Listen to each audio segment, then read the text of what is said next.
Hey everybody, so today in this video I'm going to be calling out Tape Inc. and what have they been doing for like the past few days, months, weeks. I kinda don't know, man. Maybe I'll just lose my chill when I come back to my cousin's house. Anyway, on this video I'm going to be telling you it's going to be another part 2 of the series, because I tried to explain all the details in part 1, but since I can't, I have to make another part. Let's get started. Alright, so Tape Inc.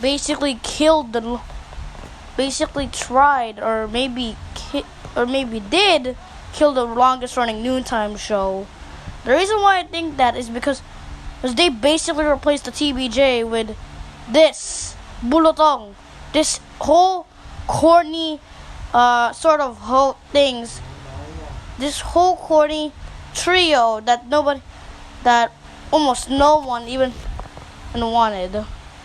Or maybe because I'm literally with the netizens on this one, and what I mean by netizens is everyone.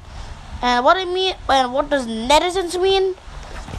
Well, there are citizens of this country that always has their heads on the internet. Like me.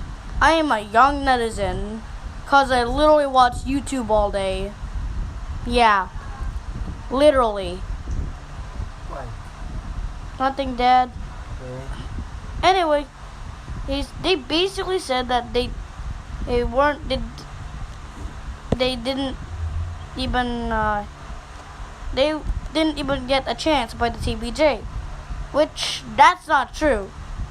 They literally got a chance by TBJ, and they kept it for all those years until one day, bam, the salaries go down, and the actual thing just goes apart. The longest running noontime show is definitely now in ruins. It's definitely now in ruins, but basically Isko Moreno is trying to save the show, which Tape Inc. ruined just for themselves.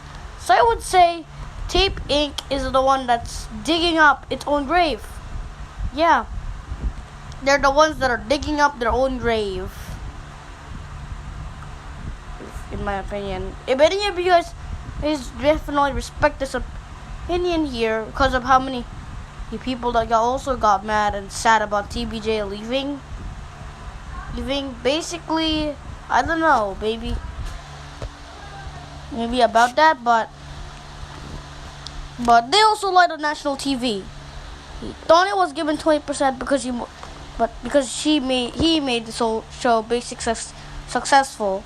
But where the frick does the 10% go? Like, I mean, seriously, they did not even disclose where the 10% go. If they get 70% and Tony gets 20%, then where does the 10% go? You should have just said it as 80% or something, if the 10% is not going anywhere. Maybe, who knows?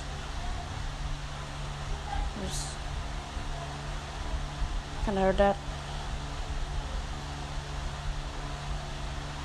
But yeah, they didn't even disclose where the 10% or the more majority stake is gonna come to. So yeah, I don't think that apparently Tape Inc. would be a good company by last. There would be some speculations, but I don't know. I just don't, because there's a lot of articles on Pep TV and also exclusive videos and interviews about basic BS that was posted by Pep TV about the Alosas brothers. Which they're literally a news site, a Filipino news site, and they do stories in both Tagalog and English. Yeah, I can also say Tagalog in English form. So, with that out of the way, Pep TV cannot actually do news from 2 different languages, Tagalog and English. I kind of like the English ones better. Who knows? Philstar. But yeah, that's exactly the same with the Philippine Star, cause like they are with the Philippine Star. The Philippine Star is basically another news publishing sort of giant, which this time it's owned by MediaQuest Holdings. I don't know what Pep TV is owned by. I neither does pep.ph. I think Pep TV is actually just their YouTube channel. Not gonna lie, but that's actually pretty informative. There were also people that said that Tito Soto said that there was missing 400 million, and also I also disclosed this in the proposed part 3, which you should watch. That Vic Soto literally said that they had delayed talent fees that they haven't even got paid with. I'm explaining everything in part 3. Everything about that. But then the Olosas brothers literally went off with Tito Sen. But not just that, the children who just inherited it was just basically ungrateful at that point. So guess what? Babam, TBJ and Tony got fired. Like, I mean, he was the one who made the show successful. He was literally the one who made It Bulaga the first show to ever be franchised in another country. Wow. And also, I gotta say, Tape Inc. lied because about Myanmar, because It Bulaga Myanmar didn't really take place at all. What's interesting is that It Bulaga Myanmar basically did not take place at any networks in Myanmar, even though they were Tony Tavera and Captain Ong Po basically signed an agreement and shook hands in cameras. So was this lying? I don't know. Comment down below. Or maybe it's still in development, but due to the TBJ leaving, there was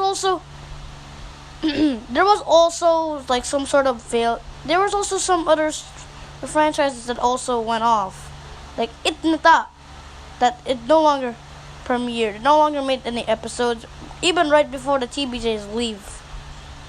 Then we have It Bulaga Indonesia, or what I would want to say, the new It Bulaga Indonesia, cause due to its new home. The reason why I said the new It Bulaga Indonesia was because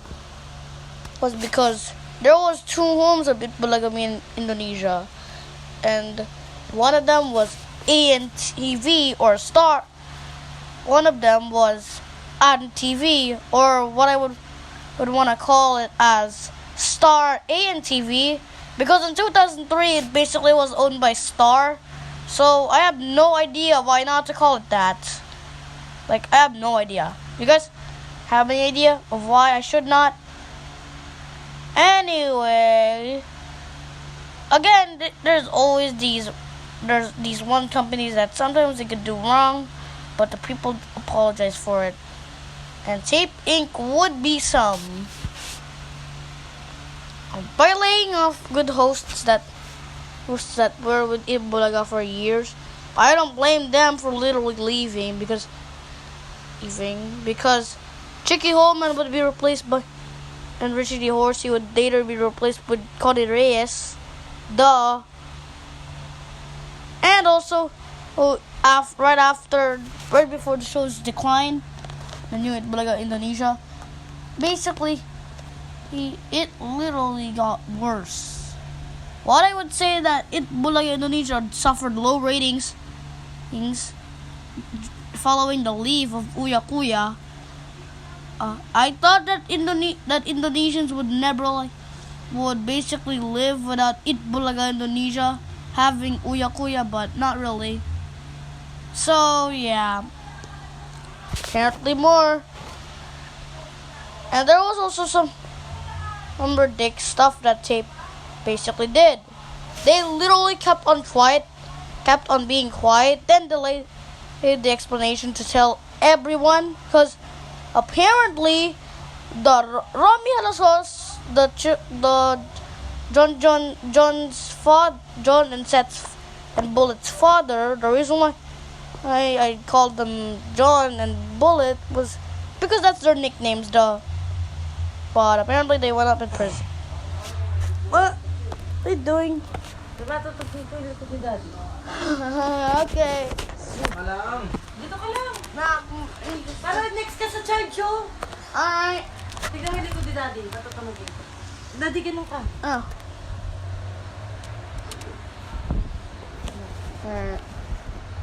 Ito. Ayan. Kabila, kabila. Hindi naman tumunog eh. Kabila. Kabila na kasi. That's just my mom having fun. Sir, Cyrix, sir. Tanggalin mo yung paa mo dyan. No? Hindi naman tumunog eh. Ikaw, ano? Wala naman. Kaya pa sa akin. Anyway, Deep Ink was basically quiet. Nah, I think it's just gonna hurt more, just like that. Basically, Deep Ink literally kept quiet because Romianos was the past owner of Tape or Ape and PSI. Basically went to prison for guess what? Rape. Yep, DJ apparently went to prison. So after that, yeah, they stayed a little quiet, like way too quiet. That when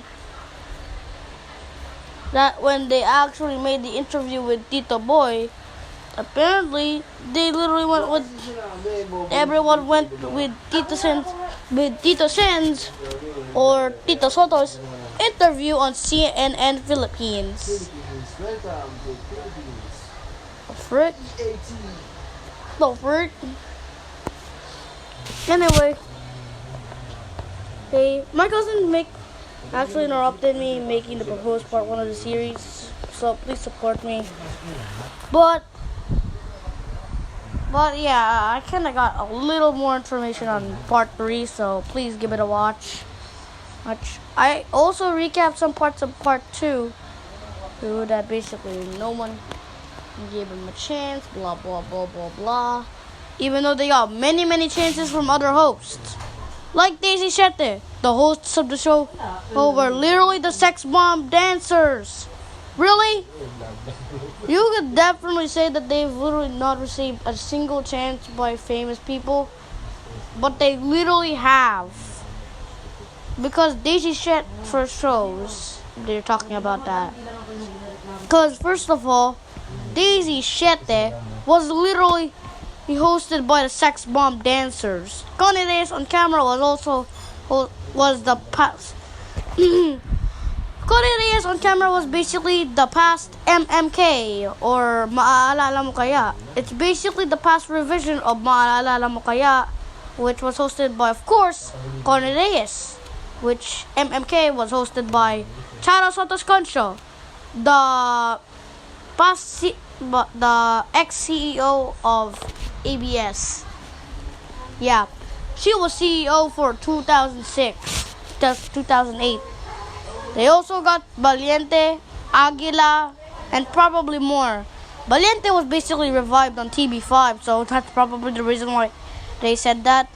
There was also some shows by the TVJ that was revived on TB5, like Mali. So yeah, thank you all so much for watching this part 2, and yeah, thank you.